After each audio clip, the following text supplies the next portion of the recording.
It's your boy Sean Shank, and I'm back with another video talking about basically how I became a stay-at-home dad for around 7 months and the 7 things that I learned. Stay tuned.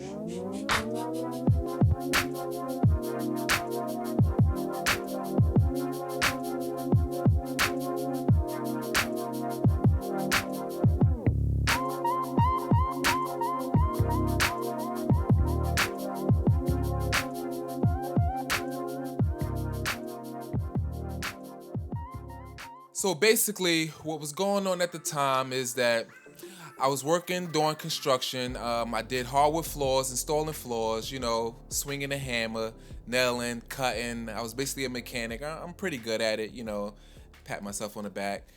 And basically, at the time, my wife was just getting a new job, and she was starting the job a month after the baby was going to be born. Now, we already have 2 existing children. If you know anything about construction, it's not a consistent job unless you work in a union or you've been established for a long time. And because I was just going on my own, work was very inconsistent, and at sometimes it even came to a halt. So at the time we figured that the right choice would be if she would work and I would stay home. If you know anything about kids, you have kids of your own, you know that daycare can be crazy. Daycare is just, you could end up just working just to pay for daycare, and we wasn't trying to do that. Now, the first thing that I learned is not quite like something that I learned, but it was something that I experienced that I didn't know was there, and that was embarrassment. I felt embarrassed in a way. Well, I felt embarrassed to kind of tell others that I was a stay-at-home dad per se. To be totally honest with you, I guess it kind of made me feel like a bum. The way we paint the picture of the American family. The dad works, he brings home the bacon, the wife take care of the kids, she cooks, she cleans, which please do not badge me for this, but it's just, that's if you was the truth was to be told, this is basically what it is, or what most people expect to go on. If you are a stay-at-home dad, you are most definitely not a bum. You are a superhero. Congratulations to you. Go ahead and clap your hands. The second thing that I learned about being a stay-at-home dad was patience. And oh my God, if I was a preacher, I would tell you to touch your neighbor and say patience, and just say it over and over again, because you are going to need a ton of patience. And basically, the type of patience that I needed was basically non-existent. I mean, basically, my newborn would just cry when it was a perfect day, the sun was shining, the wind was blowing just right, everything could be going right for this kid, and he would just cry and cry and cry. I don't know if he was a colic baby, or get older. He had the purple cry. He had a bottle. I'm pretty sure he had all of it smashed into Virtue. Videos. But yet you still crying. Still crying, bro. Still crying. You are perfectly taken care of, but you're still crying, bro. Look. Calm down. Stop. There's nothing wrong. There's nothing wrong. Come on. Calm down. Calm down. You're not hungry. You're not wet. You don't have any air in your stomach. What's the problem? Look. You don't even want it. Look. See? You just want to cry. And he would just cry. I mean, I would feed the kid, I would change the kid, I would walk around with him, pat his back. The third thing that I learned about being a stay-at-home dad was boredom. And when I say boredom, it wasn't so much for me, but it was more for the kids. If you don't have anything planned out for the kids at home, to all my stay-at-home dads, the kids are going to drive you up the wall. You have to do things basically every day, like take them to the bike trail. If if you have a swimming pool, or if you live in an apartment complex, take them to the swimming pool. Take them to the park. For God's sake, just take them out of the house. This is a prime example of what I mean. Take them to the pool, let them wear themselves out. Also, make sure if you're gonna take your kids to the pool, they can at least stand up about 3 feet. Put the floaties on them. As you can see, Jace has the floaties on. And that way, you know, us as adults, you get absent-minded. And all it takes is 2 minutes, 3 minutes, man. You take your eyes off them, they're under. So those floaties will at least keep them up. So, see the little ones. They got the floaties on. That's the best way to go. Christian, say what's up. I forgot Christian's float. So for now, he can't get in the pool. So all you can do is just look. This will help tremendously. And by the time, if you do it right and they're tired and you come home, and by the time you get home, you give them a bath, you don't even have to have a vehicle for this. Just take them outside. Just open your door now. Just, if you have kids, just open your door, take them outside and just go outside. Go outside. You can take a chair, sit down, do whatever you like. Just go outside with the kids. The fourth thing that I learned about being a stay-at-home dad was missing out. Now, this one right here is special to me because when I say missing out, it wasn't that I was missing out on anything. It was just a realization of how I missed out on the lives of my previous 2 kids. And when I say that, I mean when you're with a kid 24/7, it's very subtle changes that you miss because you're at work all day. I mean, when you go to work, think about it. If you work a 9 to 5, that means you have to basically get up like 7:30. If you're like me, I take all day to get ready, and for what I don't know. Eat breakfast and then the commute. So you have to get up in enough time. So in actuality, you're leaving the house no later than 8 o'clock or give or take. You're at your job, and by the time you get home, it's 6 o'clock. When you get home, you have to take your shower, you eat dinner, and then guess what? It's time to go to sleep. So you had barely any interactions with your children because why? You are exhausted and you was at work all day, but that's just how it is. So being a stay-at-home dad, I was able to not miss out on anything. I mean, I saw my kid develop very, very slowly, and I mean, it's something to see. It was very awesome.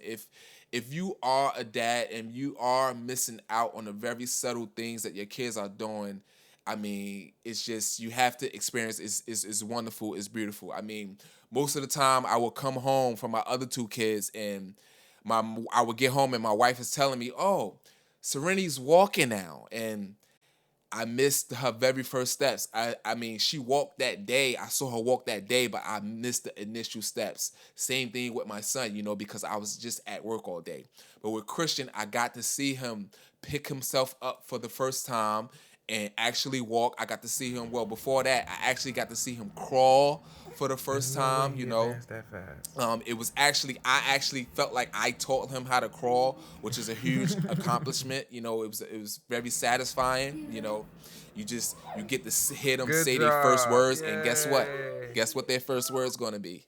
It's not gonna be mama. It's gonna be dad, because you're gonna be there all day saying dad, and they will eventually, that will be their first words.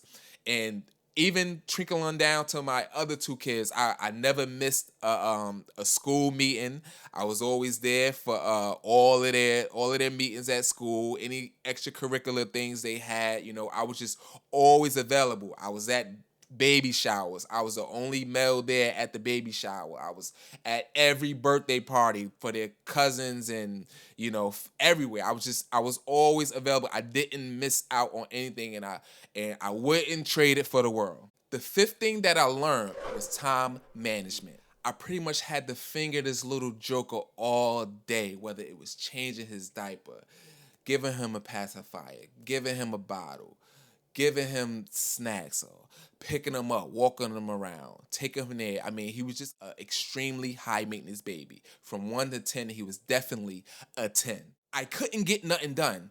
I was always doing something for the baby. I could not get anything done. I couldn't prepare lunch, or I couldn't cook for the rest of my kids. We couldn't do any extra activities because the baby was always crying. He always needed something. So what I learned was that every time you put the baby to sleep, it's time for you to work. It is not time to rest. This is just what I experienced. This was my epiphany.